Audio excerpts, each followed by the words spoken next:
Hurmatli tomoshabinlar, bugun men siz bilan 2026 yildagi pensiya indeksatsiyasi borasidagi eng muhim va yangi tafsilotlar haqida suhbatlashaman. Bu ma'lumot har birimiz uchun, ayniqsa pensiya yoshiga yaqinlashayotganlar yoki hozirda pensiyada bo'lganlar uchun nihoyatda dolzarbdir. Ehtimol siz pensiyaning doimiy ravishda oshib borishini bilarsiz, ammo bu jarayon qanday amalga oshirilishi, ayniqsa yaqin kelajakda qanday o'zgarishlar kutilayotgani haqida to'liq tasavvurga egamisiz? Ko'pchilik pensiya tizimini murakkab deb biladi va uning tafsilotlariga kirmaydi. Ammo bugungi suhbatimizdan so'ng siz har bir o'zgarishning shaxsiy moliyaviy ahvolingizga qanday ta'sir qilishini tushunib yetasiz. Shu sababli videoni oxirigacha diqqat bilan tomosha qilishingizni tavsiya qilaman. Bu nafaqat sizning, balki oilangizning ham kelajakdagi farovonligi uchun muhimdir. Agar sizga ushbu ma'lumot foydali bo'lsa, hoziroq kanalimizga obuna bo'lib, videoga like bosishni unutmang. Bu bizga kelajakda yanada dolzarb va foydali kontent yaratishga yordam beradi. Keling, avvalroq pensiya indeksatsiyasi qanday bo'lganini va endi nimalar o'zgarishini tushunib olaylik. An'anaviy ravishda pensiya indeksatsiyasi mamlakatdagi inflyatsiya darajasi va hukumatning iqtisodiy siyosati asosida amalga oshirilardi. Oddiy qilib aytganda, narxlar ko'tarilganida pensiya to'lovlari ham odatda yiliga 1 yoki 2 marta oshirilardi. Bu pensiyaning xarid qobiliyatini saqlashga qaratilgan edi. Masalan, agar inflyatsiya darajasi 11 bo'lsa, pensiya ham kamida shu miqdorga yoki undan ko'proqqa oshirilishi kerak edi. Bu jarayon markazlashgan holda pensiya jamg'armasi va boshqa tegishli davlat organlari tomonidan belgilangan me'yorlarga asosan amalga oshirilardi. Ya'ni har bir pensionerga individual yondashilmasdan umumiy tartibda ko'paytirish yo'li bilan oshirilar edi. Endi esa 2026 yildan boshlab kutilayotgan asosiy o'zgarishlarga e'tibor qarataylik. Hozirgi kunda muhokama qilinayotgan yangi tizim pensiya indeksatsiyasining nafaqat miqdorini, balki uning mexanizmini ham sezilarli darajada o'zgartirish kutilmoqda. Eng muhim o'zgarishlardan biri shundaki, indeksatsiya endilikda shunchaki inflyatsiya darajasiga bog'liq bo'lmay, balki pensionerning mehnat staji, ish haqi miqdori va pensiya jamg'armasiga o'tkazgan badallarining umumiy hajmi kabi individual ko'rsatkichlarni ham hisobga olishi mumkin. Bu shuni anglatadiki, pensiya indeksatsiyasi endi ko'proq individuallashtirilgan bo'ladi. Ya'ni faqatgina umumiy pensiya miqdoriga foiz qo'shish tamoyilidan voz kechilib, har bir pensionerning pensiyasi uning shaxsiy mehnat faoliyati ko'rsatkichlariga ko'ra turli darajada oshirilishi mumkin. Hukumatning maqsadi ishlagan va pensiya jamg'armasiga ko'proq hissa qo'shgan fuqarolarni rag'batlantirishdir. Bu esa o'z navbatida oq ish haqi olishga va rasmiy bandlikka undashga xizmat qiladi. Keling, bu tafsilotlarni yanada chuqurroq ko'rib chiqaylik. Kimlar bu o'zgarishlardan xavotir olish kerak va kimlarning pensiyasi aksincha sezilarli darajada o'sishi mumkin? Bu juda muhim savol. Birinchi asosiy qoida. Mehnat staji uzoqroq bo'lgan va yuqori darajada rasmiy maosh olgan fuqarolar uchun 2026 yildagi yangi indeksatsiya tizimi ancha foydali bo'lishi kutilmoqda.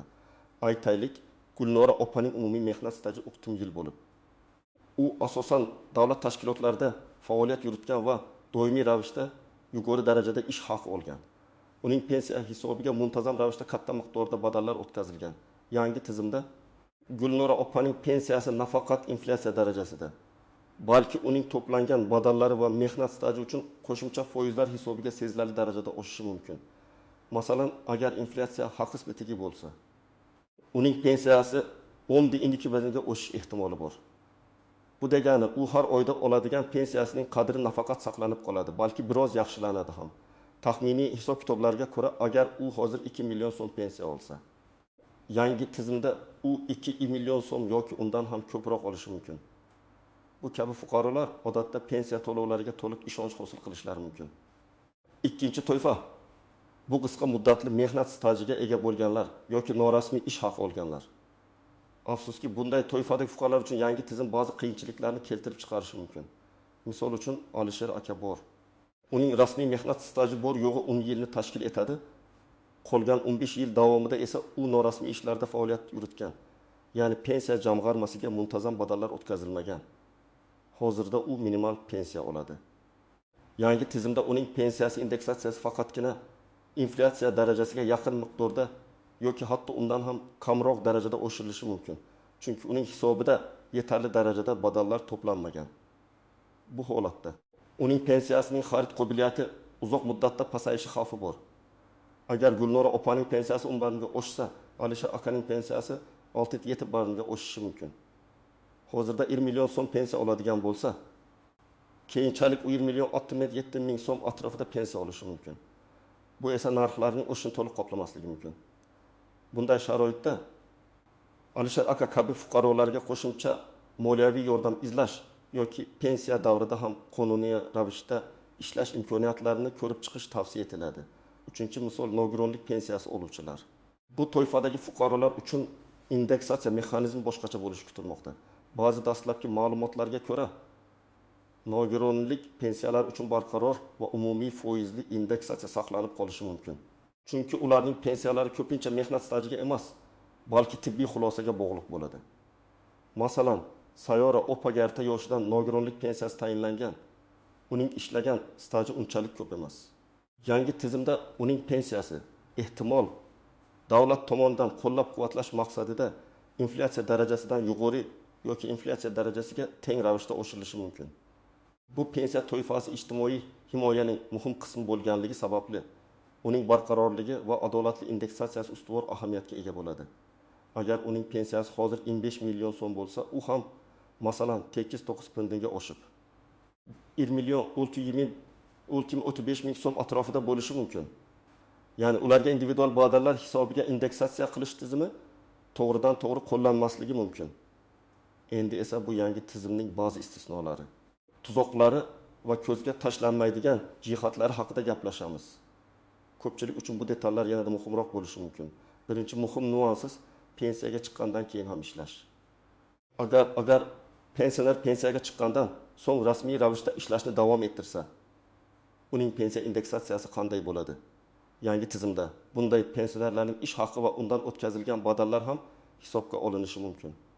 Bu ularning pensiyasiga qo'shimcha o'sish sur'atini berishi mumkin. Masalan, 6 yoshda pensiyaga chiqqan O'lim amaki yana 5 yil davomida rasmiy ishda ishlab, pensiya jamg'armasiga muntazam ravishda badal to'lagan. Yangi tizim uning pensiyasini birinchi navbatda umumiy indeksatsiya bo'yicha oshiradi.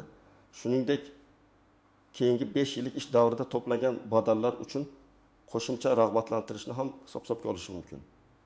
Bu uning pensiyasini faqat inflyatsiyaga qarab indeksatsiya qilinadigan pensionerlarnikidan ko'proq o'sishiga olib keladi. Bu esa pensionerlarning faol bo'lishini va iqtisodiyotga hissa qo'shishni rag'batlantiruvchi omil bo'lishi mumkin. Ikkinchisi, ya'ni maksimal va minimal chegaralari. Pensiya qonunchiligida har doim pensiyaning minimal va maksimal miqdorlari belgilanadi. Yangi indeksatsiya tizimi bu chegaralarga qanday ta'sir qiladi? Ehtimol minimal pensiya doimiy ravishda inflyatsiyadan kam bo'lmagan darajada oshirilishda davom etadi. Bu ijtimoiy adolat tamoyillarini saqlash uchun muhimdir. Biroq maksimal pensiya miqdoriga kelsak, uning o'sish sur'ati individual badallarning yuqori darajasiga qaramay, ma'lum bir chegaradan oshmasligi mumkin. Bu esa eng yuqori daromad olgan pensionerlar uchun indeksatsiyaning cheklanishini anglatishi mumkin. Hukumat ijtimoiy tenglikni ta'minlash maqsadida bunday cheklovlarni kiritishi mumkin. Shuning uchun pensiyaning eng yuqori darajasiga erishgan fuqarolar uchun indeksatsiya effekti nisbatan pastroq bo'lishi ehtimoli bor. Uchinchi tuzoq, norasmiy ish staji va uning oqibatlari. Yuqorida aytib o'tganimizdek, yangi tizim rasmiy bandlik va pensiya jamg'armasiga o'tkazilgan badallarga katta e'tibor qaratadi. Agar sizning mehnat stajingizning katta qismi norasmiy ishlardan iborat bo'lsa, bu sizning kelajakdagi pensiya indeksatsiyangizga salbiy ta'sir ko'rsatishi mumkin. Ko'pgina fuqarolar qisqa muddatli norasmiy ishlarda faoliyat yuritishadi va bu ularning pensiya hisobiga hech qanday yo'zuv kiritmasligini bilishmaydi. Vaqti kelganda bu holat pensiya miqdoriga va uning keyingi indeksatsiyasiga jiddiy ta'sir ko'rsatadi. Hatto bir necha yil norasmiy ishlaganingiz ham uzoq muddatda pensiyangizni 100 minglab so'mga kamaytirishi mumkin. Imkoni boricha barcha mehnat faoliyatini rasmiylashtirish juda muhimdir. 4-nuansiz turli pensiya turlari o'rtasidagi farqlar. Oddiy yoshga doir pensiyadan tashqari, bor bo'g'uvchisini yo'qotganlik pensiyasi yoki xizmat yillari uchun pensiya kabi turli pensiya turlari mavjud. Har bir pensiya turining o'ziga xos hisoblash va indeksatsiya qoidalari bor.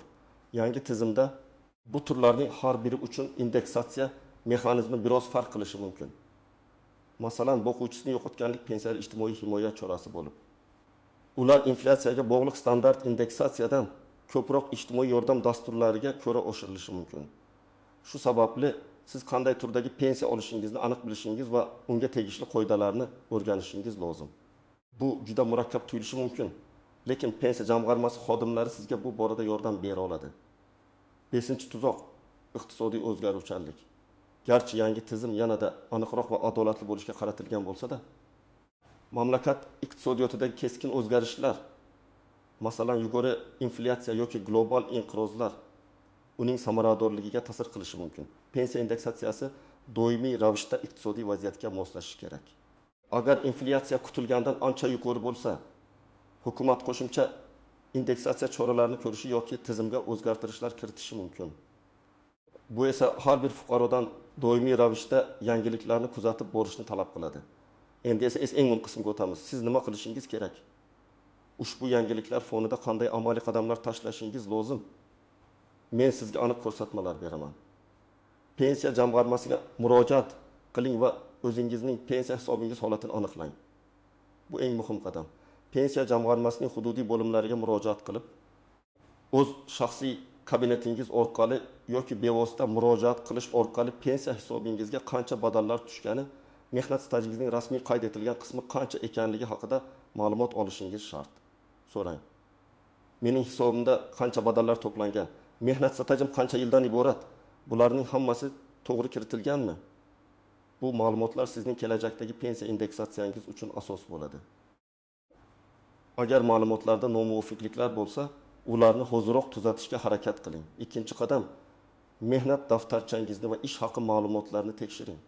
Agar sizning mehnat daftarchangizda ba'zi ish joylaringiz qayd etilmagan bo'lsa yoki ish haqingiz to'g'ri ko'rsatilmagan bo'lsa, bu muammolarni hozirdan hal qilishga intiling.